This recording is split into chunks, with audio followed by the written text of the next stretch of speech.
Et si vous étiez un handiparent, un parent en situation de handicap et invisible? Fréquence Parents, le podcast qui rend visible et donne la parole aux parents en situation de handicap pour que les choses bougent. Je m'appelle Floriane, j'habite dans la région lyonnaise, j'ai 35 ans. Je suis depuis peu, ça fait déjà 3 ans, maman. Sinon, en parallèle, je suis porteuse de 2 handicaps, visibles et invisibles. Donc visible, le fauteuil roulant, j'ai une atteinte au niveau de la moelle épinière. Et invisible, puisque j'ai une maladie auto-immune. En ce qui concerne mon métier, donc je suis dans le domaine de la communication. Et en parallèle, je suis aussi créatrice de contenu sur les réseaux sociaux pour parler du handicap de manière générale. Et du coup du handicap visible et invisible, pour montrer déjà tout ce qu'il est possible de faire malgré une maladie ou un handicap, apporter des astuces, etc. Et plus récemment, de parler handiparentalité et maternité, puisque ce sont des sujets dont on parle très peu. Moi, j'ai toujours voulu être maman, encore plus à partir de 25-30 ans, où je me suis dit... j'ai commencé même à demander à des médecins pour savoir si, dans mon cas, déjà, ça allait pas être plus compliqué, etc. Et en plus, moi, j'ai cette chance-là par rapport à d'autres où j'ai pas eu recours à la PMA, par exemple, pour pouvoir tomber enceinte. Donc, c'était quand même, entre guillemets, un peu plus facile pour tomber enceinte. Donc voilà, ça a toujours été une envie chez moi, en tout cas, d'avoir 1 ou 2 enfants.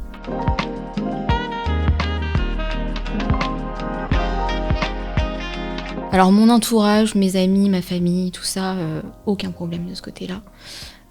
Plutôt des fois une question de la part de mes beaux-parents pour savoir si c'était possible, mais ça c'était une question normale parce qu'ils ne connaissaient pas le handicap, donc forcément on leur expliquait un peu plus de choses et que dans mon cas c'est possible en tout cas de devenir maman. Pour les professionnels de santé, ils m'ont toujours dit que c'était possible. Il fallait avoir un suivi, bien sûr.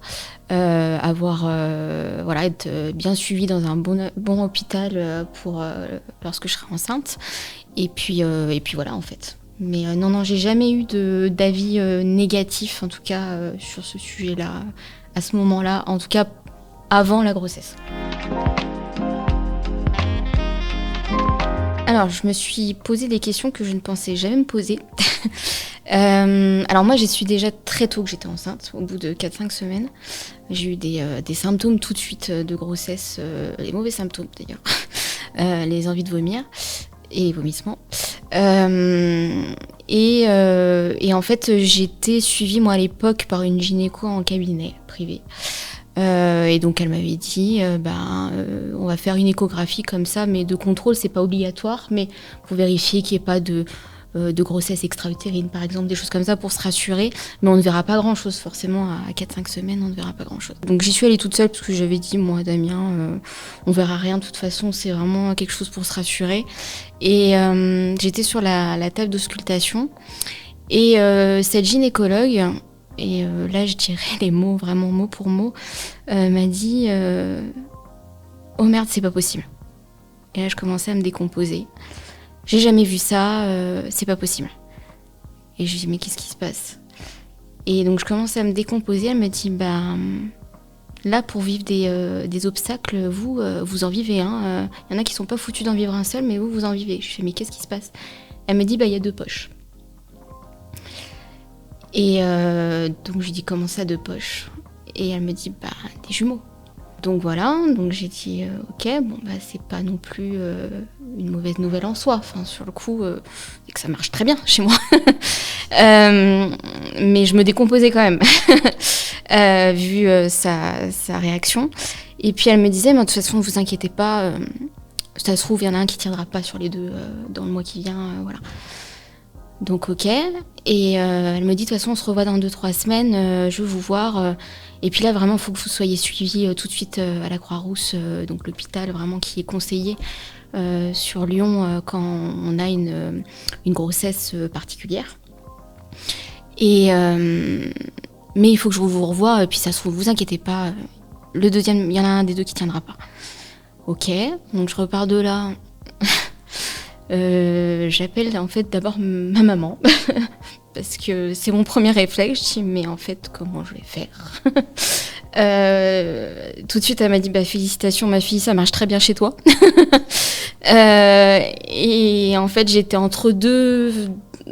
Voilà, c'était très bizarre dans ma tête. Et elle me rappelle après, elle me dit mais en fait, on va faire comment? Et je lui dis c'est ce que j'osais pas dire. Comment mon corps va tenir? Comment on va s'en sortir aussi, même quand Damien reprendra le boulot, moi toute seule avec deux enfants, tout se chamboulait dans ma tête. Puis après j'appelle Damien qui me dit, donc Damien c'est mon compagnon, je n'avais pas précisé, mais c'est super, c'est génial, c'est mon rêve d'avoir des jumeaux et tout, donc vraiment pas du tout les mêmes émotions et les mêmes réactions. Et moi je lui fais pas part tout de suite de mes appréhensions, on en discutera plus tard. Et donc voilà, mais donc je rentre et tout. Et en fait, c'était vraiment des émotions un peu... je saurais même pas l'expliquer encore aujourd'hui, en fait.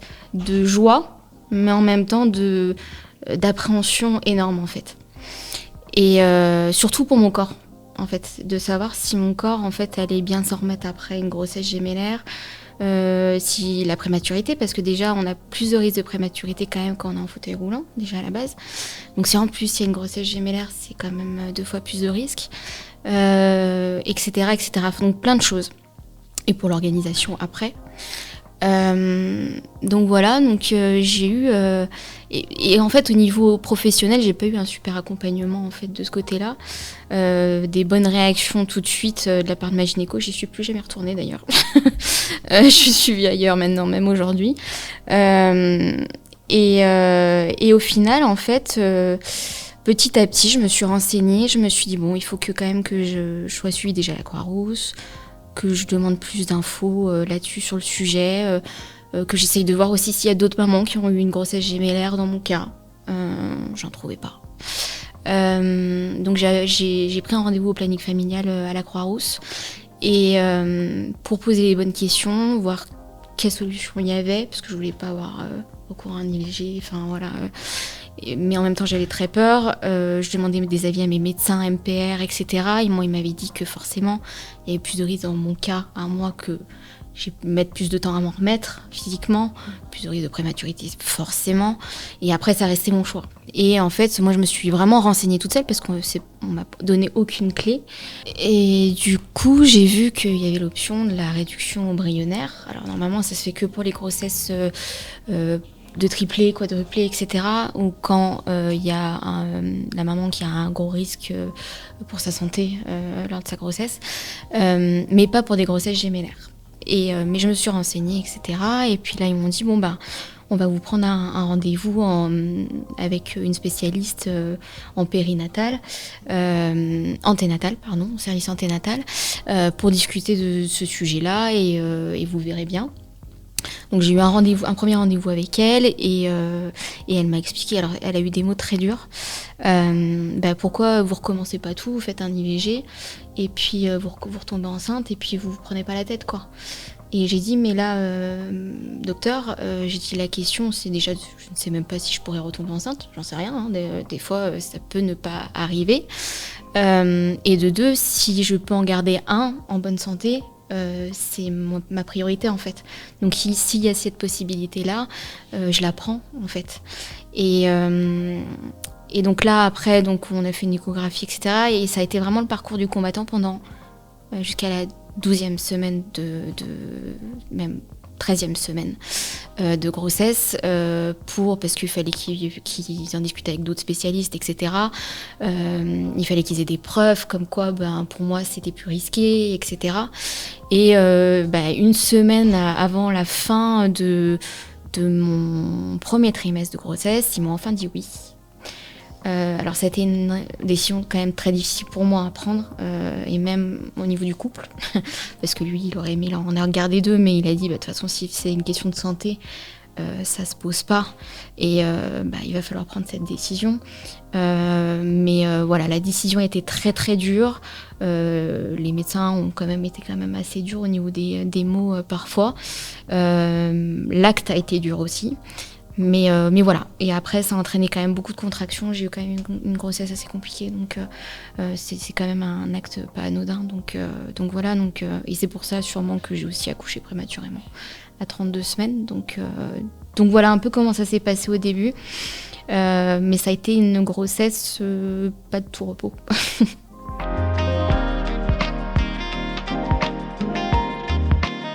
Autant même psychologiquement que physiquement. Moi, je pensais être accompagnée même par mon centre de rééducation.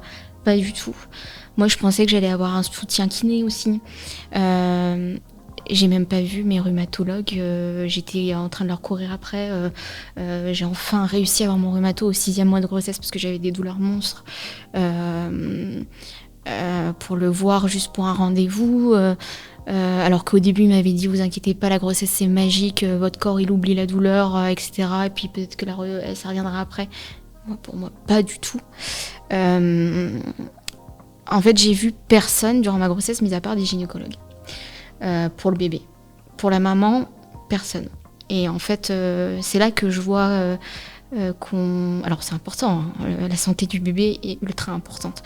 Mais la santé mentale et physique de la maman, c'est aussi important que le bébé. Et je trouve qu'il y a eu un gros manque de ce côté-là, pluridisciplinaire. Alors j'ai vu les ergothérapeutes d'Henri Gabriel au tout début de ma grossesse, pour l'aspect matériel, pour l'après, on va dire, grossesse, de comment ça allait se passer. Et encore, c'est avec eux que j'ai pu en discuter. Après, moi, j'ai fait des recherches moi-même. Il manquait certaines choses, des astuces que je pouvais peut-être développer. C'est pour ça, du coup, j'ai développé ce sujet sur les réseaux sociaux, parce que je voyais qu'on n'en parlait pas assez. Donc là, de ce côté-là, le côté après-grossesse, matériel et tout ça, j'ai été accompagnée. Pour l'aspect administratif, on m'a un petit peu donné des outils et de savoir comment il fallait procéder pour la PCH, etc. Donc Henri Gab m'a bien aiguillée là-dessus. Mais par contre, côté santé physique et mentale, pas du tout.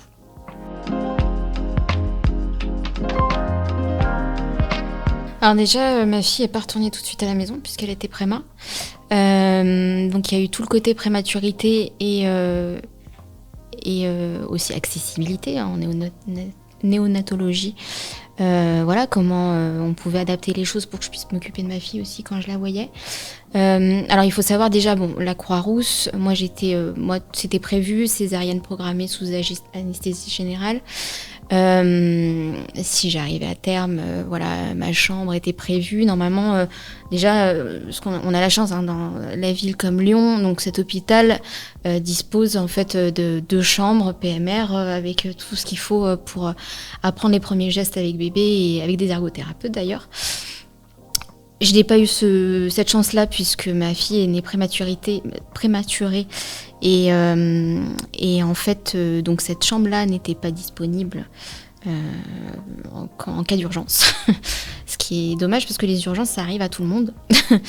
Et en fait il n'y avait pas de place en néonat, donc ma fille a été transférée donc dans un autre hôpital qui n'avait pas de chambre PMR adaptée pour moi, donc à Lyon Sud.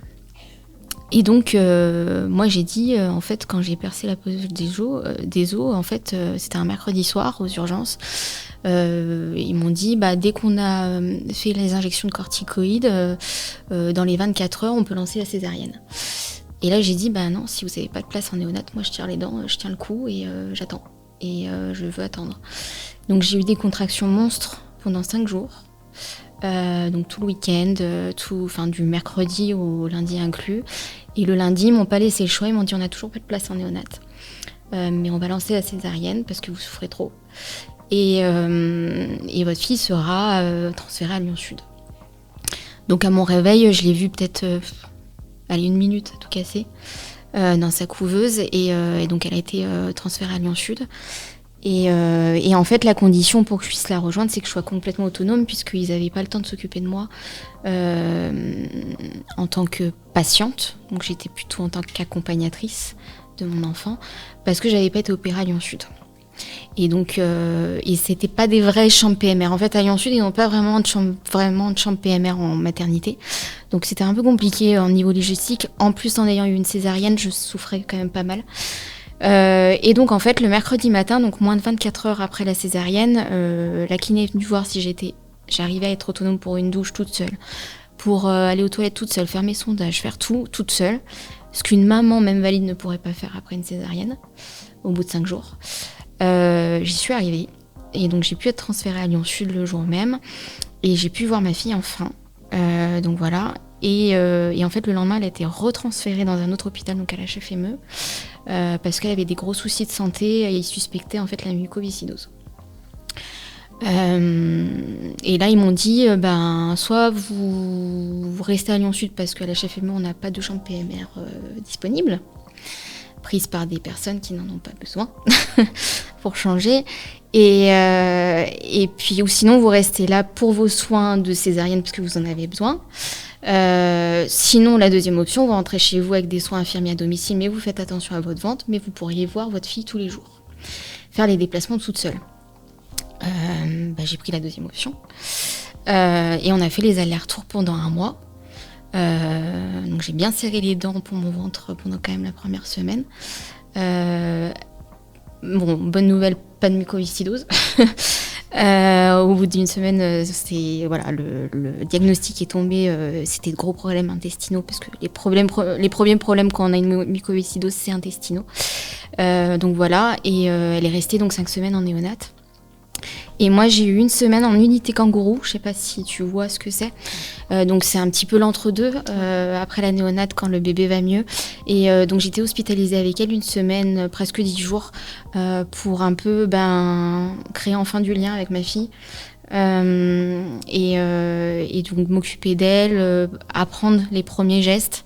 Alors là, le problème, c'est que mes douleurs commençaient vraiment à s'accentuer en parallèle. Donc, au bout d'1 semaine, j'ai craqué. En fait, j'arrivais même plus à me lever la nuit pour lui changer les couches, le biberon, etc.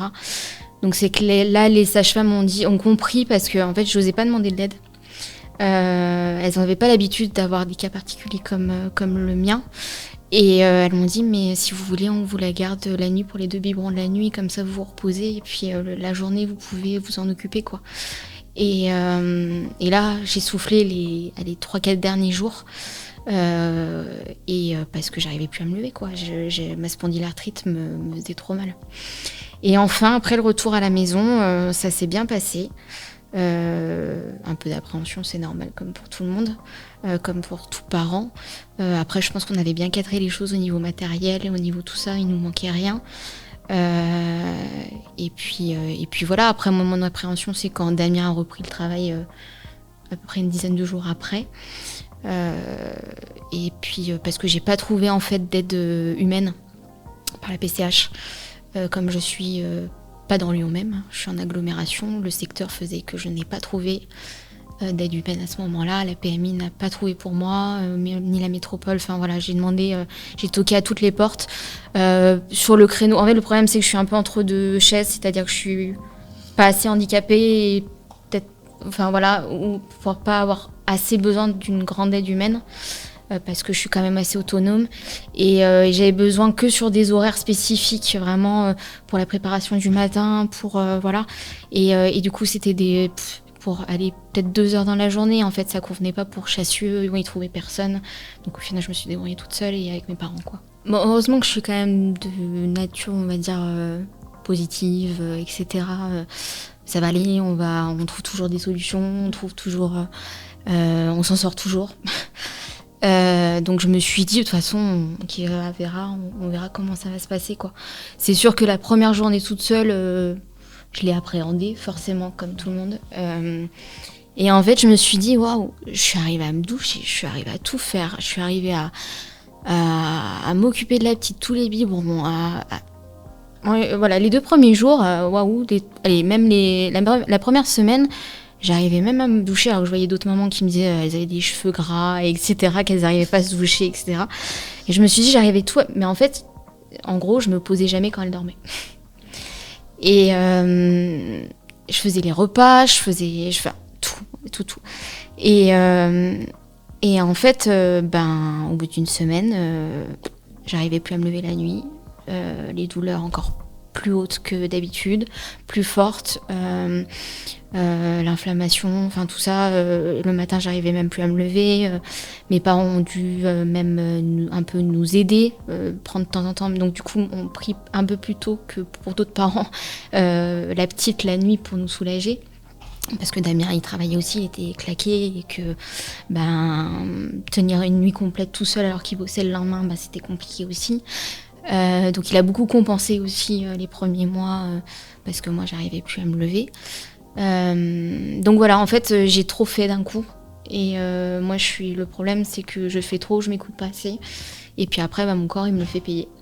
Et en même temps, c'est normal. Puis je venais d'accoucher, quoi. Ça faisait 1 mois que j'avais accouché et que je pense qu'avec le stress en plus que j'ai vécu, parce que j'ai pas vécu un accouchement lambda avec, on va dire, facilité, on va dire.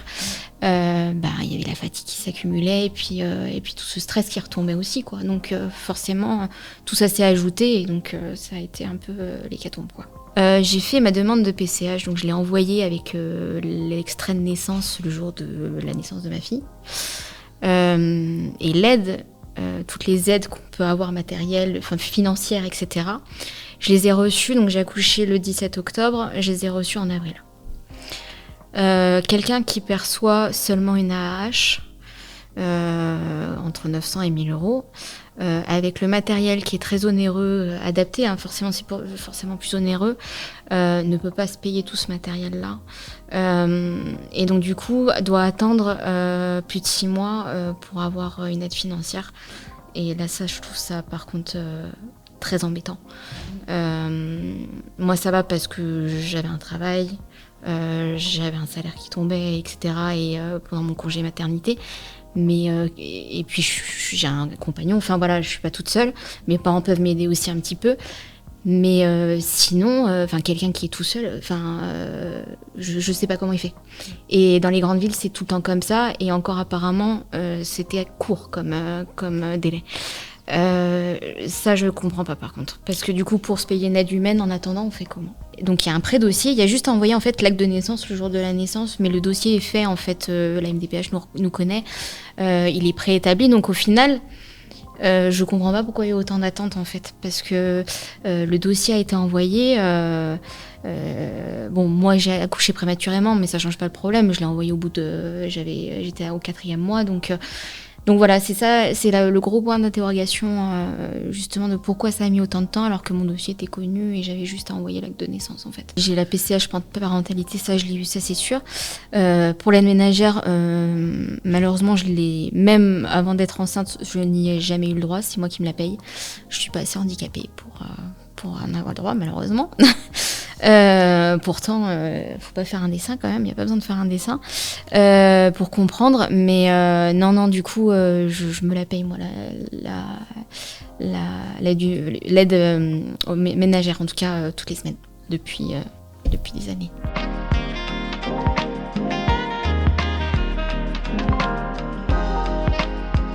Nous, elle nous a jamais fait de crise de séparation, parce qu'elle était quand même assez tôt à la crèche, elle avait 4 mois et demi. Donc elle a toujours été un peu dans l'environnement qu'elle connaissait, etc. Donc il n'y avait jamais eu de soucis. L'école, ça a été compliqué. On s'y attendait pas, on n'est pas préparé en tant que parents à cette étape-là. Et du coup, c'est là où elle a commencé à nous faire des crises de séparation. Et le cas par cas, quand il y a 28 élèves dans une classe, c'est compliqué. Donc je me demande comment ça peut se passer si un enfant est lui-même handicapé et qui rentre à l'école. Parce que du coup, là, ils m'ont dit, tout de suite, votre fille, elle est pas prête à aller à l'école, c'est pas possible, les crises qu'elle fait, etc. Et là, moi, je leur ai dit, mais c'est une crise d'insécurité et je sais qu'elle est prête, ma fille, elle est intelligente et ça passera. Et en fait, ils m'ont même demandé d'être présente à l'école avec ma fille dans la classe. Et en fait, tous les enfants, ils me prenaient pour une ATSEM, quoi. Et moi, le vendredi matin, j'avais la tête grosse comme ça, à essayer. Et en fait, Olivier, elle a joué qu'avec moi, et je trouvais que c'était pas lui rendre service. Et donc là, du coup, on a fait petit à petit, finalement, 1 heure par jour. Je faisais des retours à l'école. Je faisais près 2 heures par jour, 3 heures par jour. Et puis là, ça fait, enfin, depuis cette semaine, elle fait une journée complète. quand on dit que l'enfant en question ne devrait pas avoir à aider son propre parent qui est en situation de handicap, c'est fou parce que j'ai une petite anecdote, c'est que ma fille a 2 ans et demi, quand j'ai eu ma pneumopathie grave il y a 6 mois, quand je suis revenue d'hospitalisation, tous les jours, tous les matins, elle me prenait la main, elle me dit « Ça va maman, pas bobo maman ?» Et en fait je me dis « Mais c'est gentil ma fille, mais c'est pas à toi de me demander ça. C'est moi d'abord te demander si tu vas bien. » Et ça me donne des frissons encore. Mais du coup, voilà, j'ai encore des séquelles de la pneumo puisque j'ai un escar, etc. Donc l'infirmière, elle vient tous les matins. Et à chaque fois, infirmière, maman, c'est pour ton bobo, maman et tout. Donc, elle avait même pas 3 ans, 2 ans et demi, elle me demande ça. Et je me dis, mais bon, elle a une empathie folle à l'âge de 2 ans et demi, mais qu'elle devrait pas spécialement avoir en fait, même à 2 ans et demi quoi. Et à se poser des questions comme ça. Et après, c'est trop mignon quand elle me dit ça, mais en même temps quand on y réfléchit, je me dis à 10 ans et demi, elle pense déjà à ça quoi. On aime bien les belles histoires, voilà.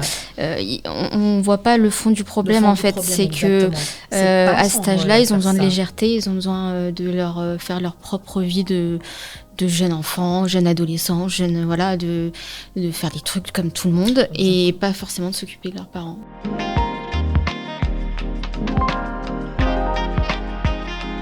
Moi, je vais peut-être un peu plus parler pour les mamans. Alors déjà, les doutes, il y a plusieurs questions. Quel message peut faire passer en cas de doute avant une grossesse, par exemple, pour un projet grossesse. Si vraiment en plus c'est vrai qu'il y a souvent parfois des témoignages un peu négatifs. Moi j'ai une histoire quand même pas facile, mais en fait c'est de se dire que certes c'est pas facile, mais en vrai chaque histoire est différente, ça peut aussi très bien se passer. Donc faut aussi se dire ça. Moi j'ai pas eu de chance, mais ça peut aussi très bien se passer. Donc il faut aussi essayer de se dire qu'il peut y avoir du positif. Et je pense qu'on a cette capacité, quand on a un handicap, de toujours s'adapter et trouver des solutions. Des plans B, des plans C, des plans D, etc. On en trouve 36 000. Donc notre capacité d'adaptation, elle est immense. Et c'est là que je me rends compte que j'ai toujours rebondi en fait, que j'ai toujours trouvé des solutions. Et je pense que c'est le cas pour toute personne porteuse d'un handicap. C'est qu'on a cette capacité à arriver à rebondir et à toujours trouver des solutions, des plans B, des plans C, des plans D, comme je dis bien. Et c'est en ça qu'il faut avoir confiance, je pense, justement.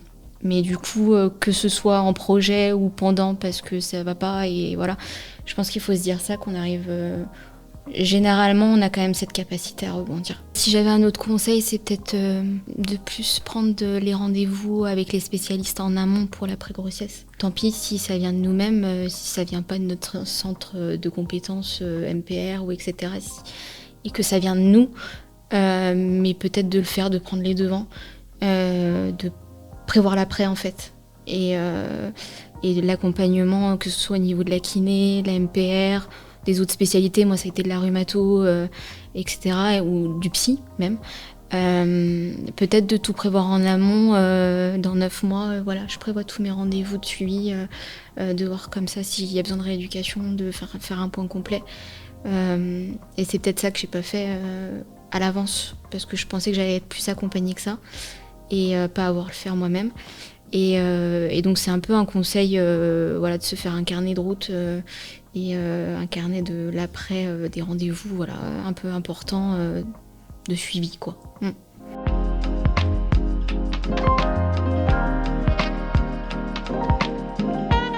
Oui, ça serait bien que ce type de personne soit présente déjà, par exemple, au moment... Moi, quand j'ai eu mon rendez-vous en RIGAB pour l'ergothérapie, pour l'aspect matériel, peut-être avoir justement ce parent-là qui connaît un peu le sujet, sans parler d'expertise, mais quand même en tout cas qui apporte son expérience, sa propre expérience pour aider le prochain parent, et qu'il soit peut-être présent, par exemple, à ce moment-là.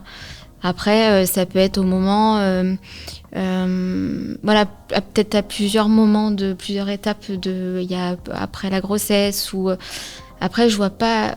Oui, et après, sinon, il faut faire appel aux associations. Après, il faut que la personne concernée soit au courant aussi de l'existence de ces associations. Et c'est ça le problème.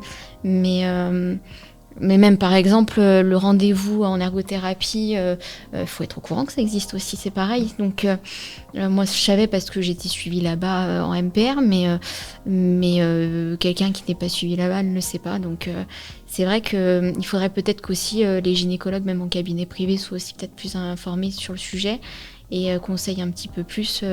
C'est un petit peu comme... alors, moi, ma maladie de base, c'est un problème d'acide folique. Donc, un manque d'acide folique, voilà, qui, du coup, qui pose un problème au niveau de la malformation du tube neural. Et donc, la moelle épinière. Et en fait, il n'y a pas assez de prévention là-dessus.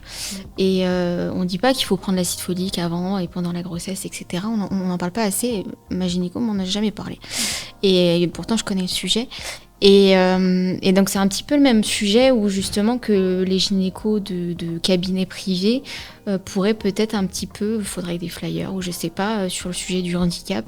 Bah voilà, si jamais elles suivent un futur parent en situation de handicap, bah voilà où il peut aller se renseigner ou à qui il peut contacter, etc. quoi.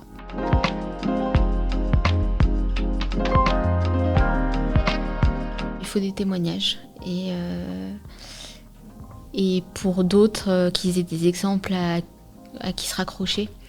Et justement, pour notre expérience peut apporter des astuces aux autres, des conseils, des choses comme ça, des enseignements, voilà, des choses à faire ou pas faire, justement pour les personnes qui ont envie d'être parents et qui sont porteuses d'un handicap. Donc il faut des témoignages parce qu'il n'y en a pas assez. Et c'est pas encore un sujet dont on parle beaucoup.